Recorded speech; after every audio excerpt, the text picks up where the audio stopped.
Yesus itu apa? Tuhan apa? Tuhan umat Kristen. Baik, Tuhan itu kan penguasa, Bang. Siap. Ya. Gelar kepenguasaan. Gelar. Tuhan itu gelar kepenguasaan. Jadi dia Tuhan, penguasa di bumi dan di surga. Dalilnya di mana? Yohanes 28 ayat 18. Kepadaku telah diberikan kuasa di bumi dan di surga. Siap. Karena itu, pergilah, jadikanlah semua bangsa muridku. Baptislah mereka di dalam nama Bapa dan Anak dan Roh Kudus. Jadi Yesus Kristus adalah penguasa. Dan bukan hanya di bumi, tapi juga di surga. Karena yang akan menghakimi di hari kiamat adalah Yesus Kristus. Jadi yang berkuasa itu seperti gimana, Bang? Maaf ya. Yesus itu kan berkuasa di langit sama di bumi. Yang berkuasa itu bagaimana gitu loh contohnya. Baik, dia berkuasa pertama menciptakan. Dia berkuasa untuk menghakimi dan menghukum. Dia berkuasa memberikan kekayaan dan memberikan kemiskinan. Dia berkuasa untuk menurunkan hujan dan panas, terik matahari. Berkuasa atas segala ciptaan. Itulah kepenguasaan itu. Berkuasa dengan apa? Dalam alia kekerasan juga itu berkuasa. Diberikan gitu. Enggak. Iya, ini namanya penguasa segala sesuatu, Bang. Iya. Ngerti. Iya kan? Nah, kita tahu yang bisa saya tanya Bapak, Abang, saya tanya Abang. Abang, saya panggil Abang karena lebih tua dari saya. Abang tadi bilang Siap. 36 tahun. Saya baru 33. Iya, siap. Jadi gini, Bang. Menurut Abang, yang bisa menghakimi itu siapa? Yang akan menghakimi kita di akhirat nanti? Allah Subhanahu wa taala, Tuhan yang Allah Subhanahu wa taala. Oke, baik. Ternyata ya, Tuhan pencipta langit dan bumi itu memberikan kekuasaan itu kepada Yesus untuk menghakimi. Ya. Nih. Coba dibaca, Bang. Bapa tidak menghakimi siapapun, melainkan telah menyerahkan penghakiman itu seluruhnya kepada anak. Supaya semua orang menghormati anak sama seperti mereka menghormati Bapa. Bersiapa tidak menghormati anak, ia juga tidak menghormati Bapa yang mengutus dia. Ya. Jadi satu-satunya yang akan menghakimi di akhirat adalah siapa? Bapa. Bapa ini adalah Allah. Terus kenapa anak Allah? Siapa? Iya, anak siapa itu? Kalau anak ini Yesus. Ya. Makanya disebut sebagai anak Allah. Jadi Bapa telah mengutus anaknya secara teologis ya, bukan secara jadi biologis. maaf bang. Jadi Bapak dan anak itu satu apa dua? Maaf. Kalau di sini saya membaca otomatis ada dua, ada Bapak ada anak. Maaf. Nah, Abang cerdas daripada si Billy tadi, si Bidat. Kalau si Billy dia bilang satu ini. Kalau Anda malah lebih berpikir, Bang, daripada si Billy tadi kalau dia masih hadir. Bapak mengutus anak. Jadi Bapak telah mengutus anak. Iya, berarti kan kalau ada yang diutus berarti ada yang mengutus kan, Bang? Betul nggak? Iya, betul. Iya, kalau yang bagi kami seperti si Billy tadi yang hadir kalau dia masih ada, itu bidat, Bang. Itu seorang bidat.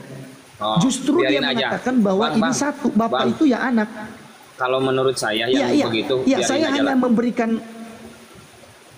Ya, saya hanya memberikan ini, Bang, pembanding bahwa Anda saja yang tidak beriman pada Alkitab, tidak 100% Allah, 100% manusia. Oke. Saya kasih dalil. Karena kalau diskusi dengan Bang Laskar itu harus dengan dalil. Oke ya. Saya kasih dalil dulu yang pertama-tama sekali Kolose 1 ayat 19. Sorry. Oke, pas ya. Kolose 1 ayat yang ke-19.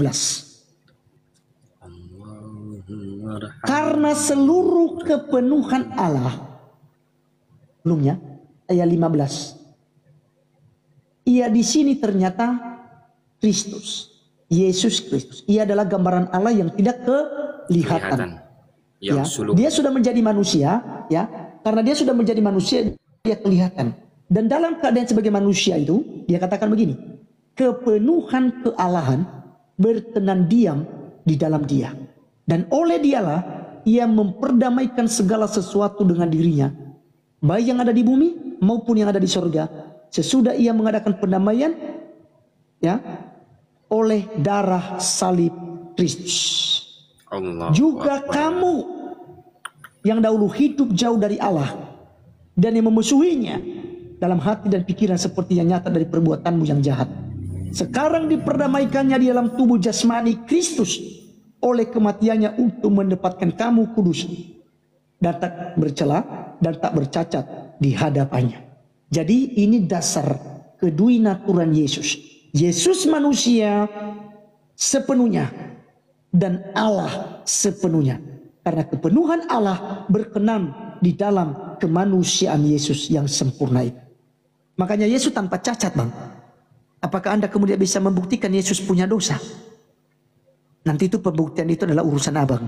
Kalau Anda berkata Yesus itu punya dosa, pernah berbuat dosa, dia tidak suci, maka Anda harus memberikan bukti dosa apa yang pernah dilakukan dan diperbuat oleh Yesus. Itu yang pertama. Yang kedua, dasar yang kedua. Dasar yang kedua. Kolose, Filipi 2, ya, ayat yang ke-7. Ayat 6 lah, ayat 6-nya. Baca Bang, minta tolong baca Bang supaya abang lebih ini. Karena iman timbul daripada pendengar-pendengar oleh firman Kristus. Siap. Yang walaupun dalam rupa Allah tidak menganggap. Stop dulu Bang. Yang walaupun dalam rupa Allah. Siapa Allah ini? Adalah Allah yang batil, yang tidak kelihatan tadi. Dan yang dikatakan yang walaupun dalam rupa, siapa yang dimaksudkan? Yaitu firman yang menjadi manusia. Firman yang adalah Allah itu. Lanjut Bang. Tidak menganggap kesetaraan dengan Allah itu sebagai milik yang harus dipertahankan. Melainkan telah mengosongkan dirinya sendiri dan mengambil rupa seorang hamba dan menjadi sama dengan manusia. Ya, oke ya. Dia yang tadinya serupa dengan Allah, segambar dengan Allah, satu dengan Allah. Yohanes 10 ayat 30, aku dan Bapa adalah satu, dikatakan oleh Yesus. Tapi dikatakan di sini, yang walaupun dalam rupa Allah itu, yang walaupun dia adalah Allah yang ada di dalam Allah, tidak menganggap kesetaraan dengan Allah itu setara dengan Allah, sebagai milik harus dipertahankan. Dia mengosongkan dirinya karena apa? Untuk menyelamatkan Bang Ogi dan saya. Jadi Bang, Tuhan Yesus itu memperkatakan perkataannya itu ditulis sama hadis ini. Jadi ini perkataan Yesus kan? Ini bukan hadis Bang, ini adalah firman Tuhan yang disampaikan melalui Rasul Paulus. Oh, Rasul Paulus. Jadi firman Tuhan itu Tuhan Yesus menyampaikan ke Paulus. Baik, tadi kembali di awal tadi Bang, ada firman yang adalah Logos, adalah Allah itu sendiri, dan ada perkataan yang adalah remata. Jadi remata lah yang disampaikan kepada ini, maka dituliskan. Makanya nanti dalilnya ada, ya, yang grafe tadi itu, firman yang grafe. 1 Timotius 3 ayat 16. 2 Timotius, sorry. 2 Timotius Bang, sebentar ya. 3 ayat 16. Oke. Ya. Segala tulisan yang diilhamkan Allah memang bermanfaat. Segala tulisan yang diilhamkan ini adalah grafik, ya, atau firman yang kemudian dituliskan, diilhamkan oleh Allah, lalu dituliskan oleh para rasul. Maka dikatakan bermanfaat untuk mengajar, untuk menyatakan kesalahan, untuk memperbaiki kelakuan, dan untuk mendidik orang dalam kebenaran. Dengan demikian, tiap-tiap manusia kepunyaan Allah diperlengkapi untuk setiap perbuatan baik. Allahu Akbar. Ini dasar keduinaturan Yesus. Satu lagi dulu dalilnya, baru saya jelaskan tentang pertanyaan Anda. Satu lagi, Kolose 2 ayat yang ke-9. Sebab dalam dialah, dia di sini Yesus, secara jasmania.